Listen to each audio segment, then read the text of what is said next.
प्रणाम हिंदुस्तान।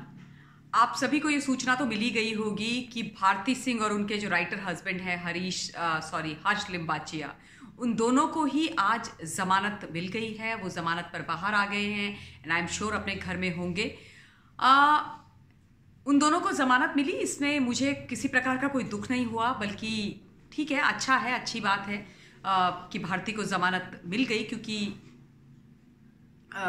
ये सबका अधिकार है, कानूनी अधिकार है जमानत मिलना।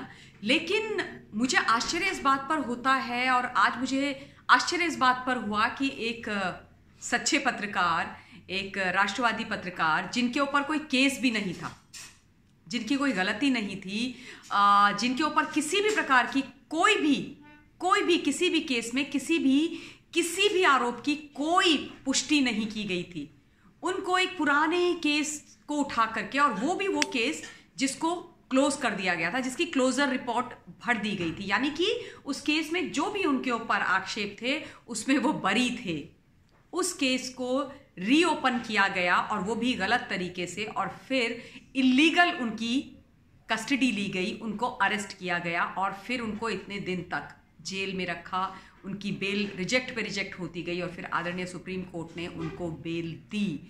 तो बहुत मन थोड़ा खराब हो जाता है, व्यथित हो जाता है, और ये लगने लगता है कि कानून के नाम पर ये किस तरीके की चीजें हिंदुस्तान के एक राज्य के अंदर की जा रही हैं वहां की सरकार के द्वारा।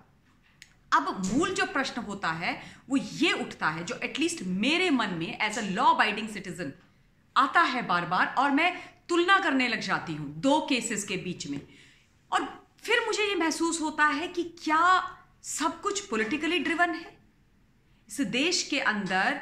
अगर आप राजनीतिक आकाओं की कॉर्निश बजाते हैं तो चीजें सब सही हो जाती हैं, या उनके स्वार्थ सिद्धि वाले जो केसेस होते हैं या उनके आसपास वाली जो चीजें होती हैं उनमें लोग छोड़ दिए जाते हैं, बरी करा दिए जाते हैं।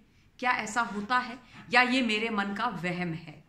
अब सिर्फ मेरे मन का वहम है ऐसा हो नहीं सकता है, क्योंकि कई सारे ऐसे केसेस अभी हमने देखे हैं महाराष्ट्र के अंदर कि जो लोग सरकार पर प्रश्न लगा रहे थे, उनसे चीजें बोल रहे थे सोशल मीडिया पर भी, उनको उठा करके जेल में बंद कर दिया जा रहा था, जो एक लोकतांत्रिक देश के अंदर कभी भी होना नहीं चाहिए।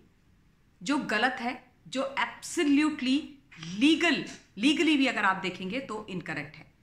परंतु एनडीपीएस एक्ट के तहत दो लोग गिरफ्तार होते हैं क्योंकि उनके घर में ड्रग्स, नारकोटिक्स उपलब्ध होते हैं। अब कई लोग कह रहे हैं कि उसकी मात्रा ज्यादा है, कम है, मैं उस पर नहीं जाना चाहती। मैं ये कह रही हूं कि कम है, ज्यादा है, लेकिन है तो ना, पकड़ा तो गया है ना कुछ, और उनके घर से पकड़ा गया है।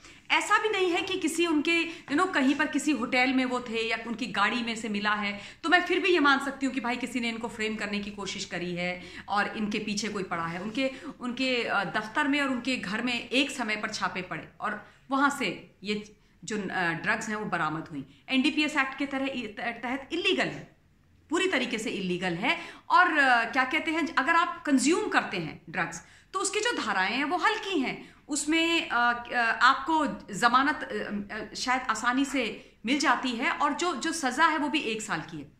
लेकिन अगर आप प्रोक्योर करते हैं, अगर आपके पोजीशन में ड्रग होती है तो धाराएं डिफिकल्ट है। 27 और 27A, ये रिया के केस में भी यही हुआ था। उस पर केवल ड्रग्स लेने के इल्जाम थे, इसलिए उसको 1 महीने बाद जमानत मिल गई। लेकिन उसका जो भाई है शौविक चक्रवर्ती, उस पर 27A के तहत धाराएं लगी हैं, जिसमें प्रोक्योर करना और खरीदना आदि, मतलब वही एक ही चीज हो गई, उसकी धाराएं हैं। तो जो लोग पकड़े जाते हैं वो बिना खरीदे हुए तो खाते नहीं है ना। और जो जानकारी मुझे मिली है वो ये है कि जब भारती सिंह बहुत जल्दी टूट गई थी, 3 घंटे में उन्होंने कबूल कर लिया था, और उनके जो हस्बैंड हैं उन्होंने पूरे 18 घंटे लिए एक्सेप्ट करने में, या बातें वो घुमाते रहे एनसीबी के सामने। तो जब भारती टूटी हैं तो उनका जो टूटने का मेन पॉइंट था वो जो ड्रग पेडलर मिस्टर सिंह जो हैं उनको उनके सामने लाया गया, और उन्होंने बोला कि हाँ, भारती ने भी मुझसे ड्रग्स खरीदी और ये भी ड्रग्स खरीदती हैं और मैंने इनको ड्रग्स बेची हैं। तब वो पॉइंट था जब वो ब्रेक हो गई, टूट गई और उन्होंने स्वीकार कर लिया कि मैंने ड्रग्स ली है। अब खैर प्रश्न ये नहीं है कि भारती को इतनी जल्दी दे दी या हम भारती के खिलाफ हैं या मैं भारती के खिलाफ हूं, ऐसी कोई बात नहीं। लेकिन मैं अन्याय के खिलाफ हूं, मैं ये दोहरे मापदंड के खिलाफ हूं। मैं इस बात के डेफिनेटली खिलाफ हूं कि जो व्यक्ति सच बोल रहा है, जो व्यक्ति सच की लड़ाई लड़ रहा है, कोई भी हो, वो कोई भी हो, कोई सामान्य नागरिक हो, कोई पत्रकार हो, कोई राजनेता हो, कोई भी हो, जो सच बोल रहा है, जो देश के साथ खड़ा है, जो जनता के साथ खड़ा है, जो किसी इलीगल एक्टिविटी के खिलाफ बोल रहा है, उसके साथ सौतेला व्यवहार क्यों, उसको पॉलिटिकल वेंडेटा का शिकार क्यों बनाया जाए, उसके पीछे क्यों पड़ा जाए? सिर्फ इसलिए क्योंकि वो आपका जो पॉलिटिकल संरक्षण और कानूनी संरक्षण के तहत जो आप इलीगल काम चला रहे हैं उनके खिलाफ वो बोल रहे हैं और उसको उजागर करने की कोशिश कर रहे हैं।